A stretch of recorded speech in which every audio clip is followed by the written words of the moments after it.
Many years ago, there lived a young man named Raymond who was struggling but not struggling. Let me explain because the man's life was confusing. You see, Raymond was not the normal struggling guy that people usually pitied. No, his own struggle was one-sided. The guy suffered with confidence and style. He lived in a public compound without shame because he was owing rent for 2 years and still walked around like somebody that owned 3 plazas in Lekki. The landlord of the compound was confused at this point. He was called Oga Landlord because nobody actually knew his real name anymore. Even his children called him Daddy Landlord by mistake one day. Oga Landlord was a short man who really wanted to have peace in his compound, but Raymond had sworn to never let him have peace. That guy had become his personal headache. Every month, Oga Landlord would knock on Raymond's door shouting, "Raymond!" Inside, Raymond would answer calmly like a man receiving a guest. "Yes, sir. Where is my rent?" Oga Landlord would shout. One particular afternoon, Raymond opened the door gently wearing an expensive perfume that was clearly unapologetically expensive and said, "Daddy, I am arranging something." That sentence alone almost killed Oga Landlord. He shouted, "You have been arranging something since Abacha. What exactly are you arranging? Nigeria?" But Raymond never argued back, and that was what confused everybody. He always remained calm for somebody that owed 2 years' rent. And that was where the mystery began because Raymond did not behave like a poor person. Nah. Every weekend, his room was transformed into a nightclub branch with loud music, meats, drinks, and girls laughing like generators. Sometimes, people inside the compound would not cook because Raymond's party aroma had already entered their spirits. One woman named Mama Remy once stood outside inhaling deeply. This goat meat is talking to me," she confessed. Mama Remy was the amebo and monitoring spirit of the compound. She knew everybody's movements even before they moved. And of course, she took it as her job to monitor Raymond seriously because nothing about his life made sense. The boy wore new clothes every week, yet he was behaving as if rent was his enemy. This continued for too long that the compound people became obsessed with him. One night, a young man named Dare sat outside with his friend watching Raymond enter the compound wearing dark glasses. Dare tapped his friend. "At night? Who wears dark glasses at night?" His friend laughed. "Rich people now." Dare looked at Raymond admiringly. "I need to understand this boy's life." That was the thing, oh. The men envied Raymond secretly. Women discussed him loudly, and the landlord feared him spiritually. One Friday evening, Raymond came back carrying 2 cartons of drinks while singing a song proudly. Oga Landlord appeared immediately like somebody monitoring a radar. "Raymond!" Raymond stopped. "Good evening, sir." "What is good about the evening?" Oga Landlord replied. "You have money for alcohol but no money for rent." Raymond smiled. "Daddy, calm down. Everything will balance." "Which balance?" Oga Landlord shouted. "You are using my house to do enjoyment ministry." The compound people slowly gathered. They loved this kind of entertainment. Mama Remy even brought Zobo to entertain herself. Raymond adjusted the cartons. "Sir, I told you I am arranging something." Oga Landlord held his chest dramatically. "Hey, this arrangement will bury me one day." Everybody laughed, but deep down, the landlord was truly confused because the more Raymond owed him, the richer he looked. One day, Oga Landlord called an emergency compound meeting because of Raymond. Everybody gathered outside and Oga Landlord stood up angrily, pointing at Raymond. "This boy is owing me 2 years' rent." The compound murmured, but Raymond sat quietly pressing his phone. Oga Landlord continued, "And every every weekend he is doing party like a governor's son. Mama Remy nodded seriously. That is true. Another tenant added, his perfume alone can pay 1 month's rent. Dare raised his hand. But sir, the boy is living well. Oga landlord turned sharply. Then carry him to your room now. Dare lowered his hand immediately. Then Oga landlord faced Raymond again and declared dramatically, today you must explain what you are doing for a living. Everybody became quiet. Raymond looked around slowly, then smiled confidently and said, I survive. There was silence. Mama Remy blinked. Dare frowned. Oga landlord almost exploded. Survive how? Raymond stood up gently and said, God is helping me. Mama Remy whispered immediately, this one is suspicious. So the meeting ended without a solution as usual. And that night, Raymond hosted another loud party. This time, the music shook people's windows. 1 hour later, while the party was still moving strongly, a black tinted car entered the compound. Everybody noticed it immediately because cars like that did not enter their area unless police came or a politician got lost or trouble arrived personally. People watched carefully with their side eyes as a well-dressed older man stepped out without greeting anybody and walked straight to Raymond's room. Raymond saw him and immediately became serious. He tuned down the music. The older man entered and the door closed. Mama Remy muttered, I said it. Dare looked confused. Even Oga landlord stopped talking because suddenly the mystery around Raymond no longer looked funny. Mama Remy moved closer to Dare. Did you see the car? Dare nodded slowly. That is not a normal visitor. Mama Remy hissed. Normal visitors do not enter compounds like government secrets. Meanwhile, Oga landlord stood near the staircase, pretending not to monitor the situation while monitoring it with full concentration. This boy will not put me inside problem, he muttered.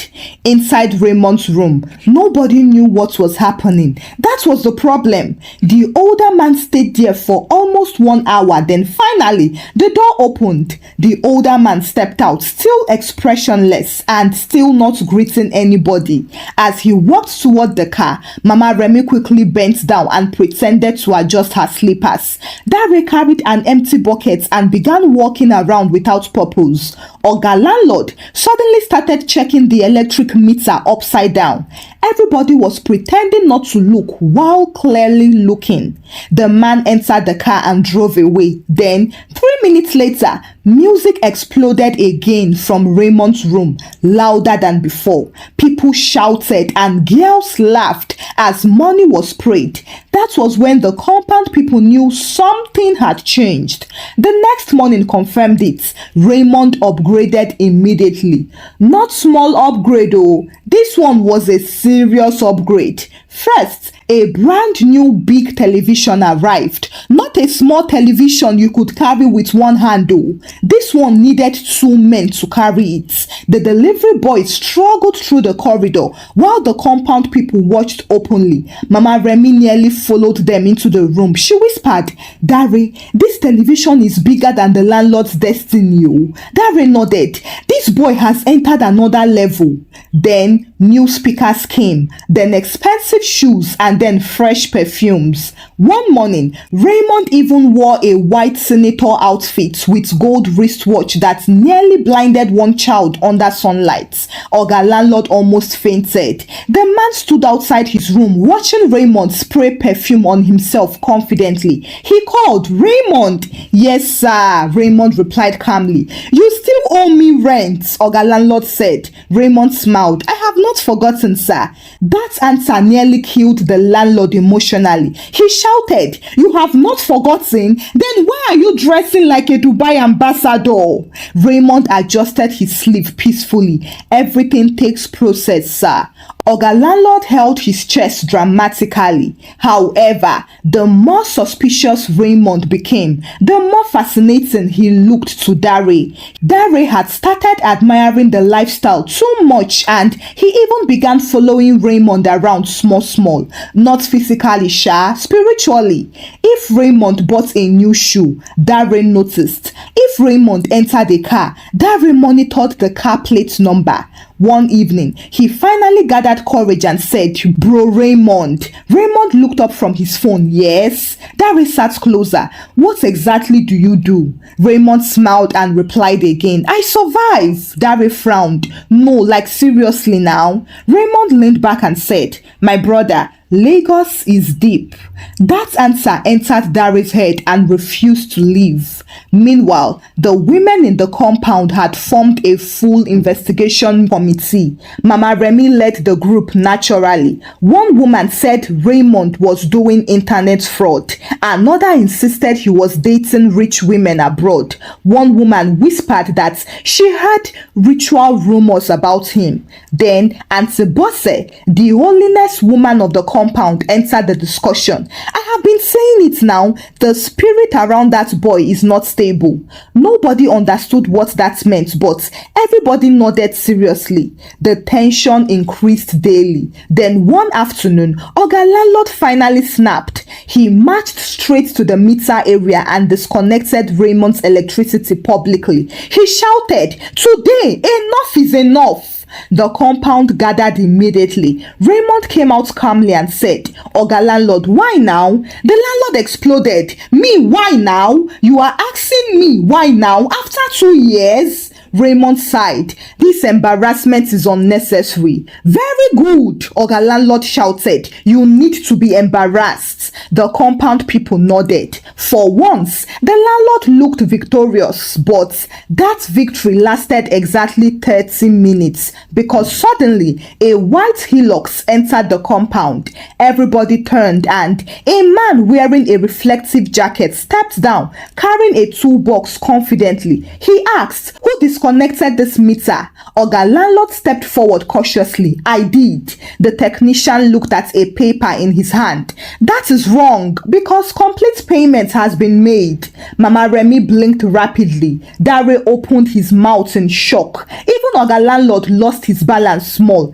"Payment?" He nodded slowly. The technician nodded and reconnected the lights immediately. All the while, Raymond stood at the corridor watching peacefully like a man observing the weather. That was when fear truly entered the compound because now nobody understood anything anymore. That same night, Mama Remy could not sleep properly. Curiosity was disturbing her spirits. Then, around midnight, she stepped outside quietly to pour water away. That was when she heard Raymond talking on the phone near the back staircase. His voice sounded different. It sounded afraid. "I said I need more time," Raymond whispered harshly. He kept quiet, then he spoke again. No, the police are already asking questions." Mama Remy froze immediately. The bucket nearly fell from her hand. Her eyes widened slowly. "Police? Questions? Time?" She held her chest, then, very quietly, she moved back into darkness. Mama Kemi did not sleep that night. How could she? The little information she heard had already expanded itself into a full movie inside her head.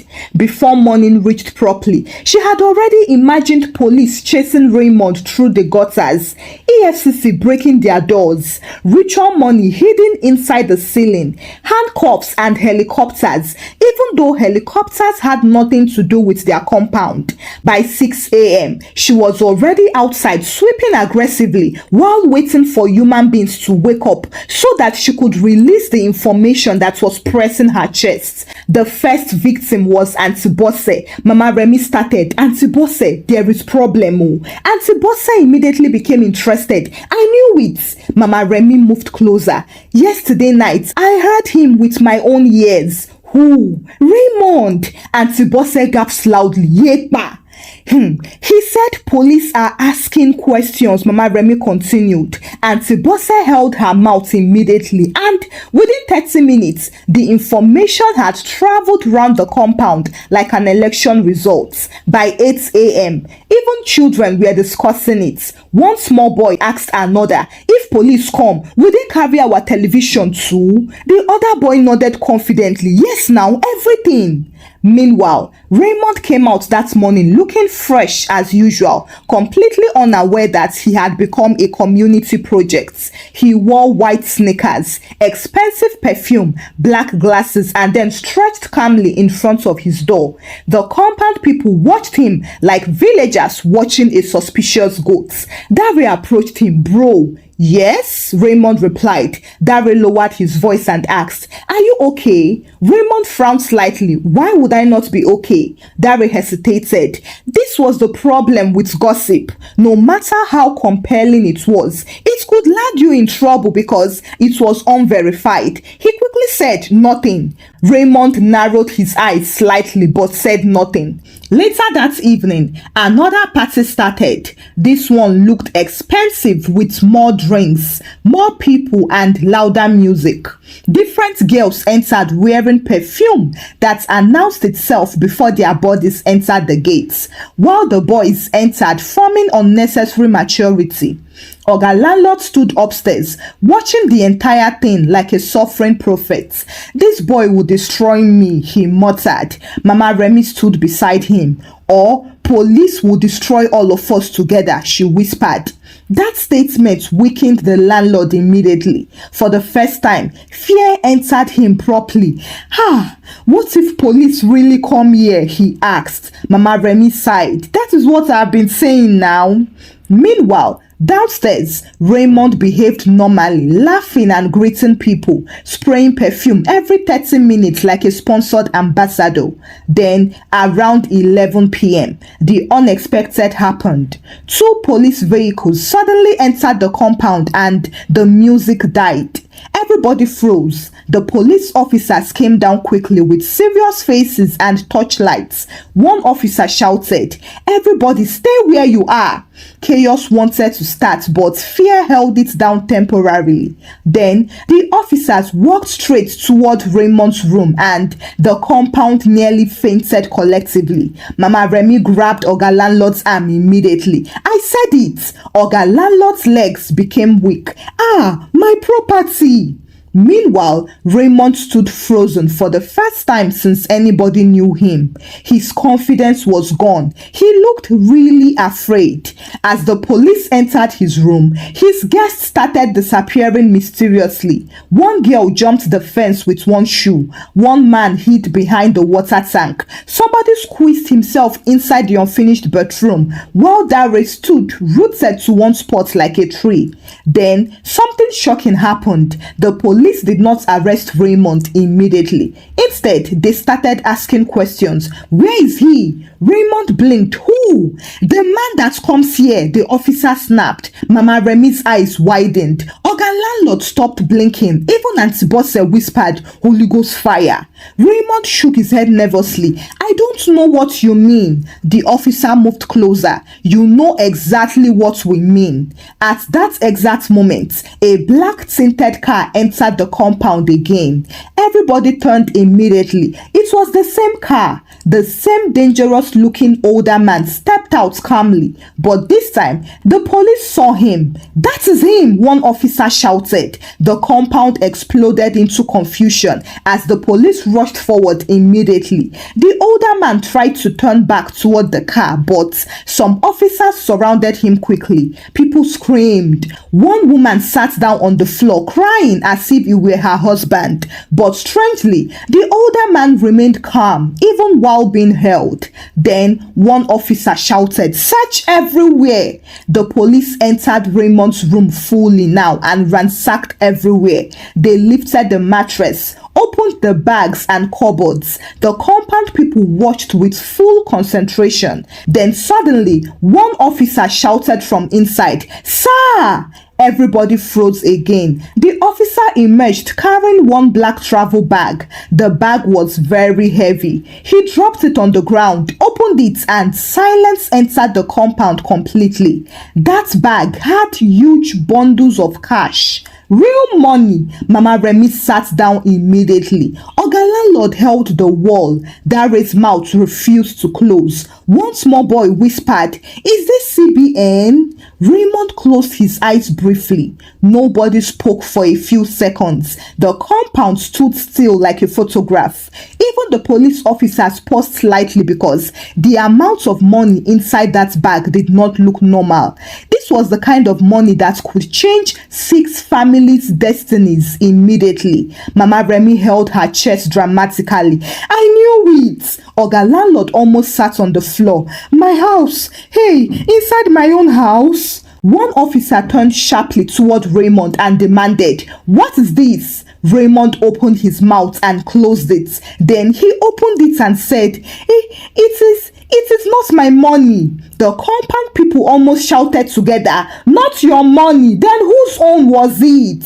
The older man standing between 2 officers looked away calmly, as if the entire matter did not concern him. The officer moved closer to Raymond and asked, "If it is not your money, why is it inside your room?" Raymond stuttered, I was keeping it for somebody." Mama Remy slapped her forehead immediately. It is finished." Oga landlord looked toward heaven. "God, why my compound?" The officer pointed at the older man. "Is the money for him?" Raymond nodded slowly and the compound started murmuring loudly. Everything suddenly began connecting itself. The mysterious visits, the strange upgrades, the unexplained money, the parties, and the unexplained confidence. One officer opened another smaller bag and saw more money. This time it was fresh dollars. Auntie Bossa nearly screamed, "I rebuke it!" The police immediately handcuffed the older man properly. Then one officer turned toward Raymond and said, "You are coming with us." Raymond's legs weakened immediately. "Officer, please, I did not know everything." The officer frowned. "You did not know enough to reject the money, right?"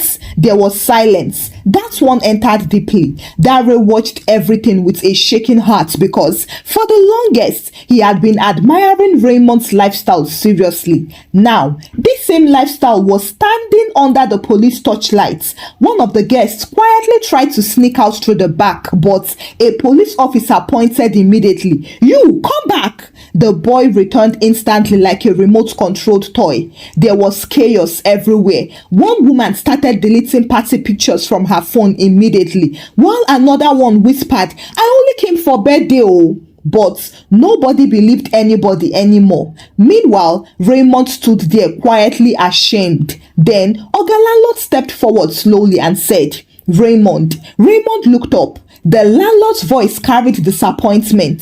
"All this time you were doing this nonsense inside my property?" Raymond lowered his head and replied weakly, I was just trying to survive." Mama Remy hissed immediately. "Survive, care, with dollars?" But the landlord raised his hand for silence. Then he asked Raymond the question that had been pressing his chest for long. Why? Why did you not try to pay your rent even when you had the money?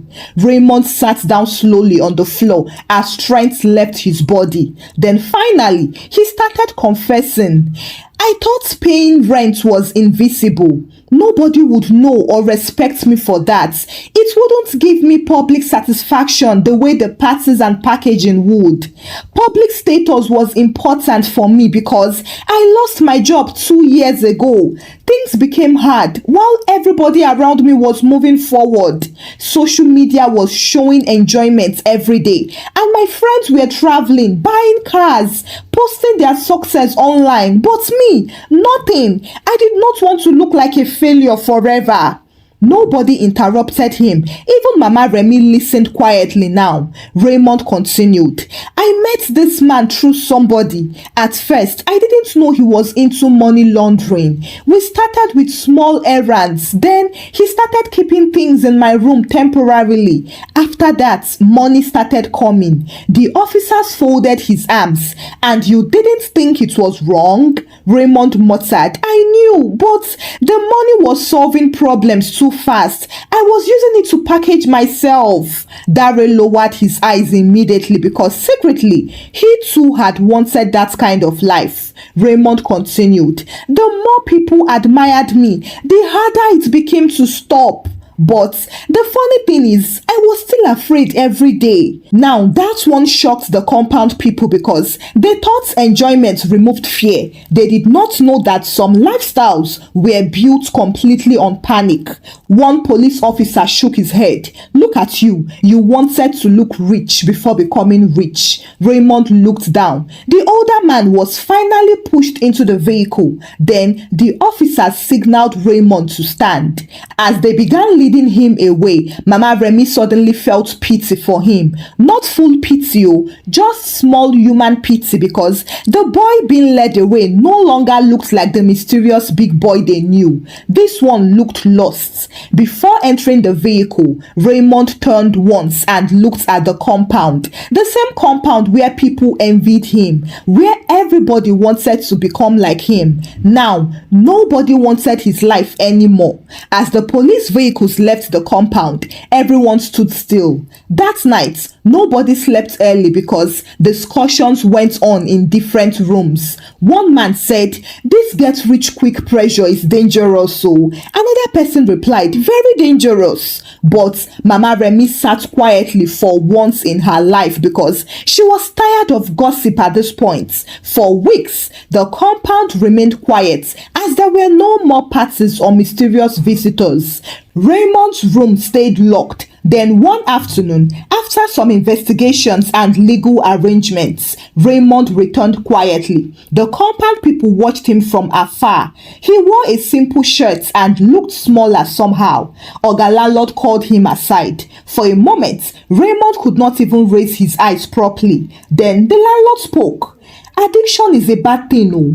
Your own was even worse because you were addicted to appearance and validation. You preferred to look rich instead of being responsible.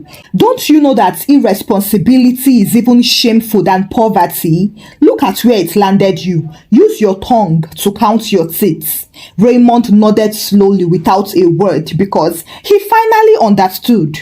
Thank you for watching the story. Kindly share your thoughts about the story with me in the comment section. What lessons did you learn from this story? Kindly share the story out with your loved ones and give the story a thumbs up. Subscribe to this channel if you've not done so by now. Until I bring another story your way. Bye.